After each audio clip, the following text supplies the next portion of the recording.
அனைவருக்கும் வணக்கம். நான் உங்கள் ஜெயமேனுகோபால். ஒரு ஜாதகத்தில பணத்த கொடுக்கக்கூடிய கிரகம் எது அப்படின்னு கண்டுபிடிக்கணும். உங்க ஜாதகத்த பொறுத்தவரைக்கும் எந்த லக்னமாக இருந்தாலும் சரி, 2ஆம் அதிபதி அப்படிங்கிறவர் பணத்த குடுப்பார்.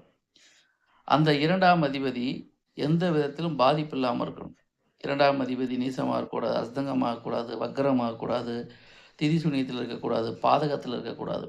இது எதுவுமே இல்லாம 2ஆம் அதிபதி வலிமையா இருந்தாருன்னு வச்சுக்கங்க. அந்த 2ஆம் அதிபதியுடைய தசாபுத்தி அந்தர காலங்கள் உங்களுக்கு மிகப்பெரிய பொருளாதார மாற்றத்தை கண்டிப்பாக தந்தே தீரும். அப்ப ஒரு ஜாதகத்தில பணத்த தரக்கூடிய கிரகம் எது அப்படின்னா, ஒவ்வொருத்தருடைய லக்னத்துக்கு 2ஆம் பாவாதிபதி அவருக்கு பணத்த குடுப்பார். அவர் எந்த அளவுக்கு வலிமையா இருக்காரோ, அத பொறுத்து ஜாதகருக்கு பணவரவு இருக்கும் அப்படிங்கிறது நம்ம தெரிஞ்சுக்கலாம்.